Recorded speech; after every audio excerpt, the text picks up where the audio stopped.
Hi, and welcome back to Life at 113, home of Groff's Sawmill and Joy's Kitchen. I'm Rob. And I'm Joy. And we are on a road trip today. We are heading out to D&D Sawmill in Chambersburg, Pennsylvania. And we're going to meet with Shawn and some of the guys out there. We're taking some parts out that we need replaced. These guys have the only, as far as I know, the only boneyard full of Frick Sawmill parts and pieces. And they service, they travel to sawmills and service. I'll let Shawn do some of the talking as far as the background and his grandfather's involvement in the business and founding of the business several decades ago. We're hoping that Shawn is going to give us a little insight into some current news on D&D Sawmill, what's been going on with the business, and what we can expect in the future. He's alluded to a little bit of this, and we're hoping that we're going to get a chance to talk to him about it a bit. So these guys, like I said, have been a great service to us, and I know that a lot of people with older Frick sawmills rely on them for parts and service, and looking forward to the visit.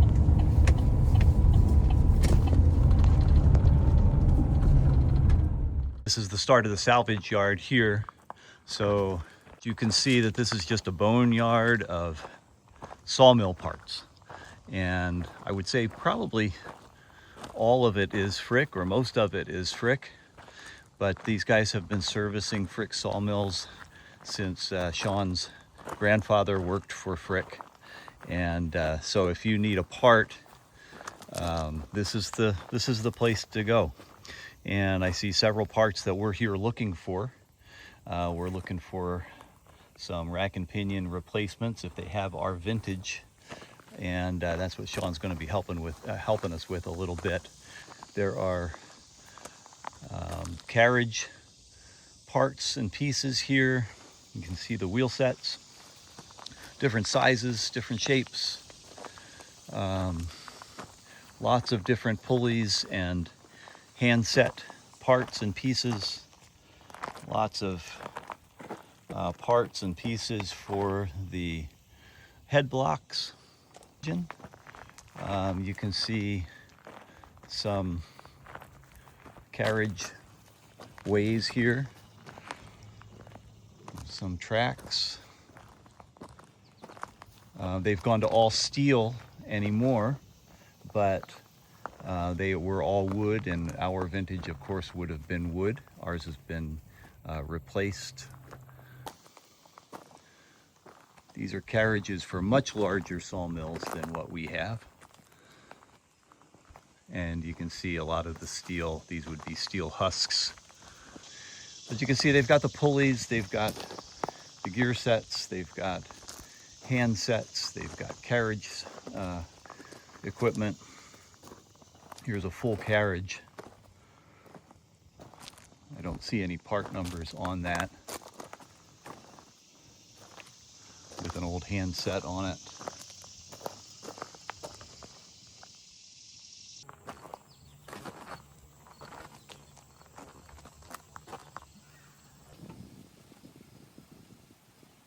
See that they're all fixed.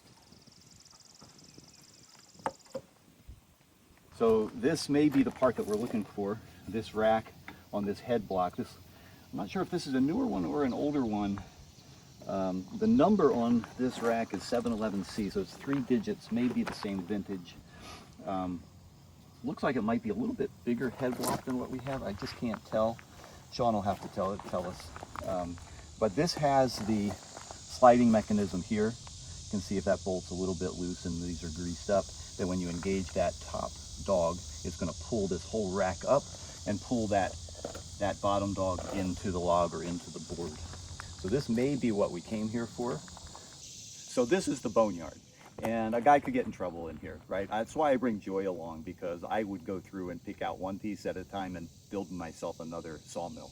But you can see that all of these different parts from all the different Frick vintage and size of sawmills.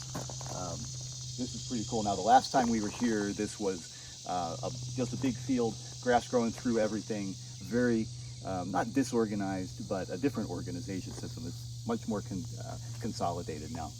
So one of our subscribers suggested that we get a Detroit diesel to run the sawmill. Would be really nice, and here's one. Maybe Joy will let me give it to her for Christmas. We'll see.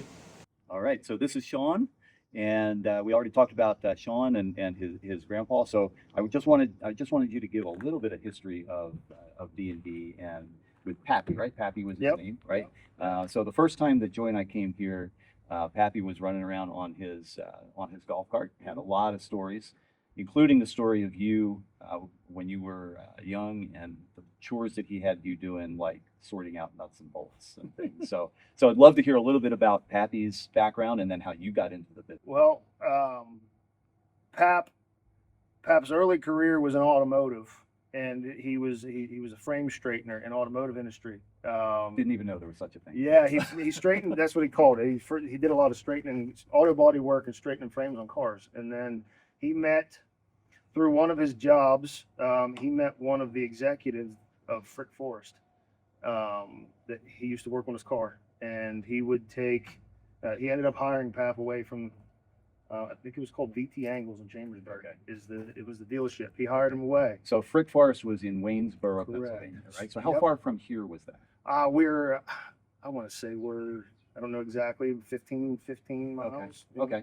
15 miles from here. It's about a 20-minute drive. Nice. And that building still exists. We drove by it a couple of times, but it's a totally different operation. Yes. So Frick Company, the original Frick Company, I don't know the year it transitioned, but it eventually transitioned to what Pap explained to be the employees who operated the Forest Division, took over the Forest Division from the original Frick Company. Okay. And they ran under the name of Frick Forest.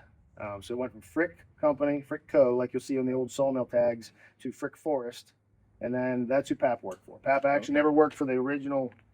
He came in 1974, I think is the date that they had that he started for Frick Forest. Okay. In 1974, he left VT Angles by meeting the executive, hired him in, and he came on as a millwright for Frick Forest in 1974. And he worked there through 1981 when the company sold out. Okay. Now, Millwright did what? He basically went in, set up, repair, mill alignments, a lot of manual work. It was a lot of aligning, industrial mechanics. So as you said to me really early on when we started fixing up this sawmill, getting the mills dialed in, right? I've used that term a lot. Getting dialing it in. Dialing it in. Yeah. It is there's a trick to it. It's something that takes some specific fine-tuned skill. Yeah. You have to learn. It's not just It took me 5 years, John. you don't just set them up and saw logs the first day. It takes some time to get them tuned up.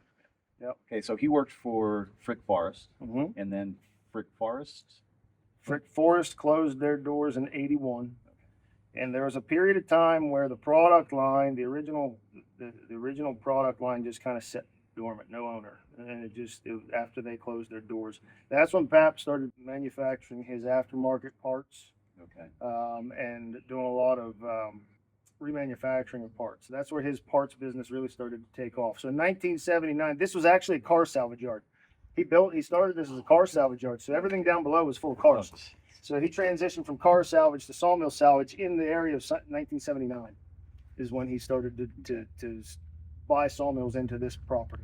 And then when the Frick Forest closed their doors, there's a period of time where Pap was supplying used, remanufactured, and started making some new parts to support the customer base. Okay. At that point, a company by the name of Carthage Machine out of New York, upstate New York, bought up what was left of the Frick product line, and they started producing it under Frick by Carthage. Okay. I think is what they called it. Now they bought the assets, or they bought the patents and they rights bought it and all, that? the remnants of everything. Okay. And so we have some documentation here that is the Carthage branded books that has the Frick bubble number, your Frick books that refer to all your part numbers, and they made some modifications, did some upgrades, and they ran that until 1992 under Carthage. Carthage ended up bringing Pap on as a dealer. Oh, cool. So his customer base, Pap called it a petition, but they got together and they asked that Carthage bring Pap on as a dealer. so that he could sell the parts to his existing customer base. And they did that. So Pap was a Carthage dealer up through 92. In 92, Carthage was done. I don't know why, don't know the reasons, but they decided they were selling it off. And it ended up selling off to Frick Co. In Ohio. Yeah. And that was the original lineage of the revival of the Frick brand. Sure. Pap, we got one of the oldest direct ties to the Frick product line. Our actual, it's kind of cool. Our actual phone number is in some of the original Frick books. On the company directory is Donald Helfrich's contact information. Our 369-3654 number was printed in original Frick documents. Now, what was his last name? Donald Helfrich. How convenient Helfrich, is yep. that? Helfrich. Frick Yep. in the name. Just so happened Frick was in the middle of his name. Yeah, fast forward to 2017 when after I had taken over, I knew that we needed to sell more sawmills to keep the parts sales up. And so I branded our new manufactured product because I never wanted to claim to be Frick. I'm not Frick. Right. I'm a Frick salvage yard and you can call them aftermarket parts. So, but they're interchangeable, all to original Frick spec, but I'm not Frick. I never wanted to claim to be. So I branded our product and anything we manufactured new under D.L. Helfrich brand name. So when you see any new marketing material coming out of here today, for any of the new sawmills or the band head rigs or anything we produce today, we produce it under the D.L. Helfrich brand name. It's just convenient. Frick's in the middle of the name. Yeah, so it was a play on words. Nice. But, yeah. So you have two customer bases, basically, and yes. Probably a whole spectrum in between. Right? Yep. Okay. Yep. Two customer bases that we focus on. We have our primary production. That's the biggest portion of our customer base. They're still sawing your production lumber and railroad ties, pallet lumber, grade, crane mats. They are your high production mills. A lot of our producers are in that 10 to 20,000 board foot a year or a day range. And then we have our customer, or our hobby customer class of. That's us. That's you. That's you guys. And it's a big customer base, and it's a fun one for me. I said to you earlier, you walk through this place and you appreciate what it was, what it is, and what it can be again. Yep. So let's fast forward again to today. So today, we are in the midst of a new transition, and really, this is the first we're announcing it publicly. I have sold the company to a local manufacturing outfit here out of Mercersburg by the name of Klalik Enterprise, Klalik Fabrication. They are a manufacturing company, a solutions manufacturing company that is in a variety of industries, in-house engineering through production into complete solution final product. And I've been looking for a buyer to purchase the company from me, and the deal actually just went through last week. And they have massive in-house capabilities. It is going to be a very good transition for D&D to be able to continue producing the product. They're much larger than I am with more capability. I'm very excited. They brought me on staff, so I'm staying with the company. I am going to be in solution sales with a focus and emphasis on the Frick product line.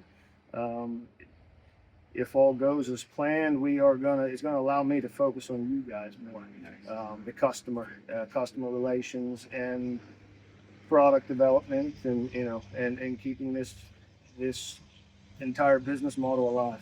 So, full intentions of continuing the full sawmill solutions for the production side, for the high production customers, our primary customer base, as well as that whole nostalgic that hobby side of the industry too. We intend to continue to do just what we did. Just allows us more capability. This is a great passion of mine. My little bit of my family history on both sides. My dad and his family were loggers and sawmillers out of Huntington County, Pennsylvania. They started logging pulpwood on my great grandfather's farm. I think he purchased it somewhere around 1910 maybe, Okay. and that's what got him into the lumber industry. Nice. And then my mom's dad, he owned this, and so yeah, it was both sides of my family. Lumber industry has been just kind of in my blood. Very cool. You know, they say it's easier to pick sawdust out of your eye than out of your blood. Yeah. So, and I was kind of destined to be in it, and I love it. It has been a passion of mine since I was a kid, and yeah, so I'm glad to be a part of it. So one story that your grandfather told was when he had you in here doing some chores. Mm-hmm. What did he have you doing at first? my summers as a kid working for Pap, we'll call it, involved a lot of swimming in Pap and Nan's pool up here, and then coming down and working for about 2 hours. And he'd have me run around he'd take a coffee can and a punch and punch a bunch of holes in the bottom of it. And I'd run around the stone parking lot picking up all these nuts and bolts and putting them in this coffee can. And he'd have me go into the sandblaster and sandblast all these parts. And then at the end of the day, we'd lay them out on the table. And we'd go through each one. Some of them were just standard nuts and bolts, throw them in the trash. But some of them were specific Frick produced nuts and bolts that had a purpose. And we could clean them up and put them back on the shelf for resale on the salvage side of the business. And that was really how I learned a lot of the sawmill product. To me, I remember doing that probably starting around the time I was 8 years old. I remember it being tedious as a kid, annoying. Why am I cleaning old bolts out? But Pap liked to tell. He liked to add to the story. So whenever I was a sophomore in high school, I bought a sawmill, an old wooden sawmill. What were you talking about? Yeah, and I told Pap, I said, I want one of my own. Didn't you have it here? I did, yeah. The building down here, the third building down, we can look at it when we walk past if you want. I built it when I was a junior in high school. I built the building. I told Pap I wanted a sawmill in here. I thought I was going to get a sawmill I could just set up and run. And he went out and found me a literal hunk of steel parts and rotted wooden frame. And he said, if you're going to have a sawmill, you're going to build it. I didn't realize what I'd learned over the years, and I really didn't need Pap's help a whole lot with product knowledge and how to build it because I knew how to do it. Nice. And this would have been, like I said, I think I bought it when I was a sophomore in high school. It took me 4 years to rebuild it and build the building and get it up and running. But I fired it up in 2008 and sold lumber on it until 2012. What was running that? I had a naturally aspirated 671 Detroit running. Of course you did. Yep. Yeah. Yep. One of our subscribers just said you need a whatever Detroit diesel or whatever. Yep. I bought it out of a field up in Newville, actually. I brought it out. It's set for years. Brought it out and thing fired right up, hooked it up, and I ran that until 2012. Yeah, I saw a couple of them sitting down here. So, like I said, if Joy weren't along, we'd probably be putting that in the truck right now. Yep. Cool. So okay, so important question about the new owner. Yep. Are they going to keep the name? They are going to keep the D.L. Helfrich name, correct. Okay. And we are going to continue to operate under the D.L. or the D&D name for now. And it's to be determined a little bit. Sure. I think there's some still things, some of that's up in the air, but the D&D name will never be tabled, and it's going to tie to it. The roots are deep. So I think you already answered the other question, which was, can we expect the phone to be picked up and good, questions answered about old. Yes. Equipment. I have a lot of teaching to do, to get more, get my product knowledge out of my head into other brains. But yes, they. But you'll be around. I'll be around. Yep, I'll be around. I'm actually through the transition for the next weeks, months. I will be answering the phone. That is the intention, is for me to continue answering the phone. But we will have the staff will eventually take over the answering the phone, and you'll be able to be patched through to me. Cool. I'm still going to be available. So, yep. Good to hear. Good to hear. All right, we brought some stuff that we need help with. This guy. Well, that was a nice day trip. It was. Shawn's so knowledgeable and helpful. He's always been there for us, and there's nothing like having that kind of resource. He grew up, like he said, with sawmills and sawdust in his blood, and you can't beat that kind of commitment. And again, just a great resource, and a really nice person to deal with. And It's great that the new owners are keeping him on, that they're going to continue to have him as the face of that wing of the company, and that we will be able to rely on him for years to come. So looking forward to working with the new company, looking forward to continuing to work with Shawn. Yep. So thanks for watching, and please subscribe and like and comment. As I said before, we love hearing from people, and we like knowing that you're enjoying the content. So we'll see you next time. Yep. Thank you for watching. Bye.